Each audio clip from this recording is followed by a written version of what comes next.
दोस्तों आज हम एक्सप्लेन करने वाले हैं हालिमाई एक कमाल की हॉरर मूवी पेची को, जो कि आपको जरूर पसंद आएगी, इसलिए वीडियो को भी लाइक कर दीजिए। हम चलिए कहानी शुरू करते हैं। तो मूवी की शुरुआत में हम एक कपल को देखते हैं जो किसी जंगल में घूमने जाते हैं, और जब लड़का आग जलाने के लिए एक पेड़ को काटने लगता है तो उसमें से एक गुड़िया गिरती है, जिसे देखकर तो लड़के के होश उड़ जाते हैं। तब उस लड़के पर हमला करके कोई शैतानी आत्मा उसे मार डालती है। फिर जब लड़के को ये लड़की ढूंढने जाती है तो उसे वही डरावनी गुड़िया पड़ी मिलती है, और जैसे लड़की उस गुड़िया को उठाती है तो ये शैतानी आत्मा उसे भी मार डालती है। जिसके बाद सीन कुछ समय बाद शिफ्ट होता है और हम मारी नाम के आदमी को देखते हैं जो इस एरिया में गाइड का काम करता है। और आज जब उसकी बेटी कहती है कि पापा आप काम से जल्दी घर आ जाना, क्योंकि मैं अपना बर्थडे आपके साथ ही सेलिब्रेट करना चाहती हूँ, तो मारी अपनी बेटी से वादा करके अपने काम पर चला जाता है। इसके बाद मारी एक आदमी से आकर मिलता है जिसका नाम चरण था,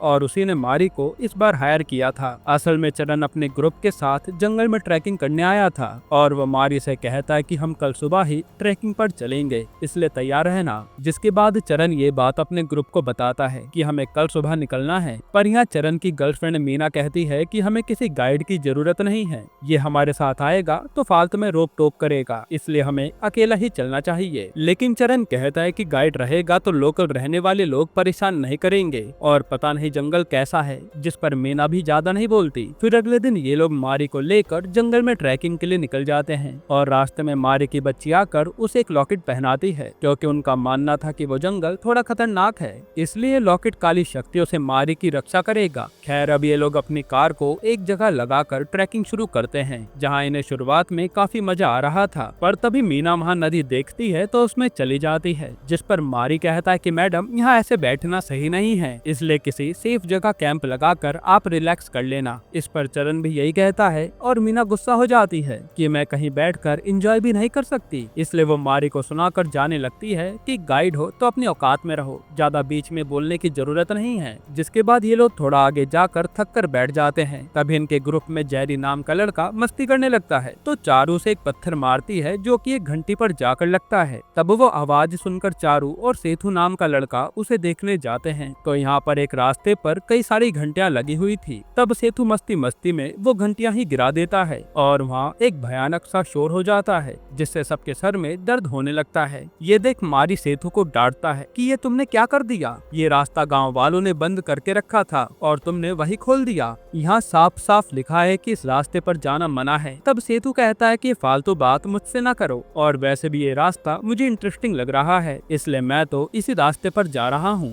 लेकिन मारी तो साफ मना कर देता है कि अगर तुम्हें यहाँ से जाना है तो आप सब अकेले ही चले जाओ, मैं जोखिम मोल नहीं लूंगा। ये रास्ता काली शक्तियों की ओर जाता है, जो सुनकर मीना हंसने लगती है कि ये आदमी ही पागल है। तब चरण मारी की बात मानता है और अपने ग्रुप को सेफ रास्ते से आगे बढ़ने के लिए कहता है। फिर ये लोग आगे बढ़ते हैं तो चारू सबसे पीछे चल रही थी, और उसे ऐसा लगता है कि जैसे उसे किसी ने बुलाया हो, इसलिए वो चुपचाप उस साइड चली जाती है, और हम देखते हैं कि वो एक पहाड़ी से नीचे गिरने वाली है। तब अहम मौके पर मारी आकर चारू को बचा लेता है, और हम एक काली शक्ति को इनके पीछे आता हुआ देख पाते हैं। जिसके बाद चारू टेंशन में आ जाती है कि पता नहीं उसे क्या हो गया था। फिर थोड़ी ही दूर चलने पर ये लोग एक अच्छी सी जगह पर पहुंच जाते हैं, और यहीं पर कैंप लगा लेते हैं। जिसके बाद ये मस्ती करने लगते हैं, और जेरी एक फोटोग्राफर था, इसलिए वो इनकी फोटोज खींचने के लिए इनके पीछे पीछे भागता है। तो ये सारे लोग कहीं छुप जाते हैं जेरी को डराने के लिए। हालांकि मारी उस समय वही कैंप में था। यहाँ जब जेरी थोड़ा आगे बढ़ता है तो कोई उसका पैर पकड़कर नीचे गिरा देता है, और तभी उसे एक पेड़ के पीछे से डरावना चेहरा नजर आता है, जिससे तो उसकी सांसें ही रुक जाती हैं। उसी समय वहाँ उसके दोस्त आ जाते हैं, और वो सोचने लगते हैं कि जेरी को हमने डरा दिया,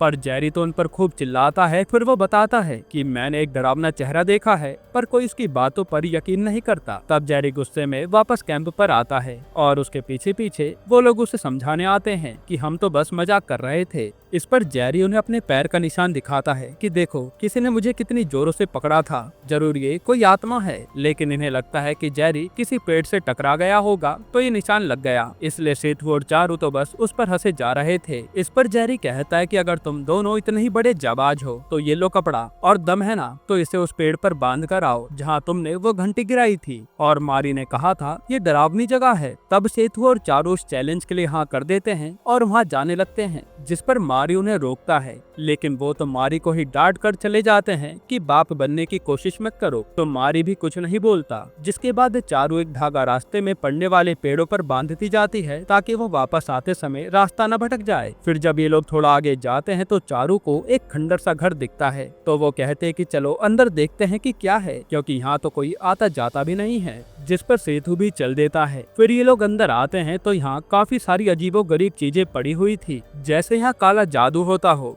इसी तरह से यहाँ गुड्डे गुड़िया भी पड़े हुए थे। तब सेतु देखता है कि यहाँ तो बेसमेंट भी है, इसलिए वो तो वही देखने जाने लगता है। और यहाँ चारू एक डरावनी सी गुड़िया को हाथ में उठाती है। और दोस्तों यही वही गुड़िया थी जो हमने मूवी की शुरुआत में देखी थी। अब यहाँ गुड़िया उठाते ही चारू को एक डरावना चेहरा दिखता है और उसके होश उड़ जाते हैं। उसी समय वहाँ सेतु आता है तो चारू कहते कि हमारा यहाँ रुकना सही नहीं है, सीधा चरण के पास चलो, मैंने कुछ डरावना देखा है यहाँ पर। जिस पर ये दोनों वहाँ से निकल जाते हैं और हम इनके पीछे एक डरावनी सी बुढ़िया को देखते हैं। इधर मारी चरण से कहता है कि उन लोगों को गए हुए काफी समय हो गया है, इसलिए हमें चलकर देखना चाहिए। तब चरण जेरी और मीना से कहता है कि तुम दोनों यहीं रुको, हम देख कर आते हैं। फिर ये लोग चारू और सेतु को आवाज लगाते हुए आगे बढ़ रहे थे और थोड़ा चलने पर इन्हें चारू जख्मी हालत में मिलती है। वहीं सेतु भी डरा हुआ था। फिर पास आते चारू हंसने लगती है कि हम तो बस तुमसे प्रैंक कर रहे थे। जिस पर चरण को गुस्सा आ जाता है और वो उन्हें डांट कर सीधा कैंप पर चलने को कहता है। अब ये लोग जैसे कैंप पर पहुंचते हैं तो चरण देखता है कि यहाँ सेतु और चारू तो पहले से बैठे हुए हैं और चारू की हालत काफी ज्यादा खराब है। तभी मारी और चरण पीछे मुड़कर देखते हैं कि आखिर कौन असली है और कौन नकली। तो यहाँ सेतु और चारू उनके साथ थे ही नहीं,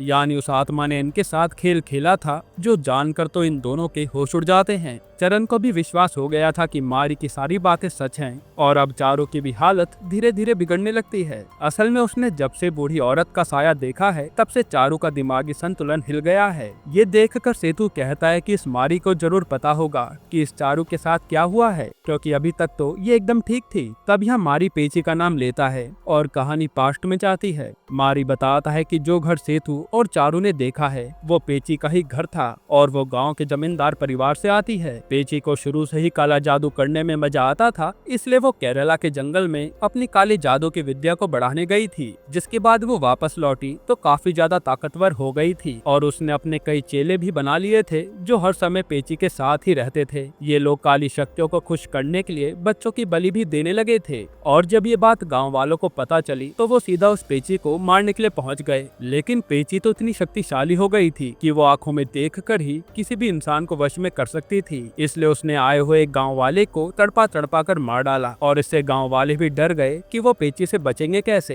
क्योंकि उसके पास जाना भी खतरे से खाली नहीं है। जिसके बाद गाँव के मुखिया ने एक बड़े पंडित से मदद मांगी तो उन्होंने बताया कि पेची ने जादू टोना करके अपनी जिंदगी को बढ़ा लिया है और अब वो उसी के लिए आए दिन बलि दे रही है। असल में पेची जितनी भी बलि चढ़ाती रहेगी उन सब लोगों की उम्र उसे लगती जाएगी और अभी उसे एक खास बलियां भी देनी होंगी जिससे वो और ताकतवर बन जाएगी। हम चाहकर भी उसका कुछ नहीं कर सकते। फिर पंडित जी बताते हैं कि अगर इस पेची को खत्म करना है तो एक ही तरीका है कि उसे मारकर उसकी आत्मा को कैद कर दिया जाए, वरना वो दोबारा लौट आएगी। तब ये लोग प्लानिंग के साथ सबसे पहले पेची के सेवकों को मारते हैं। फिर जैसे पेची आती है तो उसका मुंह बांधकर उसे भी जान से मार डालते हैं। जिसके बाद पंडित जी उसकी आत्मा को एक गुड़िया में डालकर कैद कर देते हैं और जंगल के एक पेड़ में गाड़ देते हैं। साथ ही वो कहते हैं कि यहाँ अब कोई आना मत, क्योंकि ये पेची आजाद हुई तो ये बलि देकर फिर से ताकतवर बन जाएगी। अब सीन प्रेजेंट में आता है तो मारी कहता है कि शायद अब वो पेची आजाद हो गई होगी। और दोस्तों जो हमने मूवी की शुरुआत में सीन देखा था ना, जहाँ पेड़ से गुड़िया गिरी थी, वो पेची की ही थी। अब यहाँ चरण कहता है कि हम जंगल से अभी निकल रहे हैं और ये लोग अपना सामान पैक करने लगते हैं। तब जारी देखता है कि उसका कैमरा तो गायब है, जो वो उस टाइम गिरने के बाद वही भूल आया था, इसलिए वो मारी के साथ वो कैमरा लेने जाता है। और जैसे उसे कैमरा मिलता है तो वो देखता है कि कैमरे में तो उसकी सारी फुटेज रिकॉर्ड हो रखी है, जिसमें अब तक क्या क्या हुआ सब मौजूद था। ये देखकर जेरी के होश उड़ जाते हैं। फिर उसे यहाँ दो मारी दिखने लगते हैं और उसे लगता है कि ये आत्मा अब उसे भी मारने आ रही है,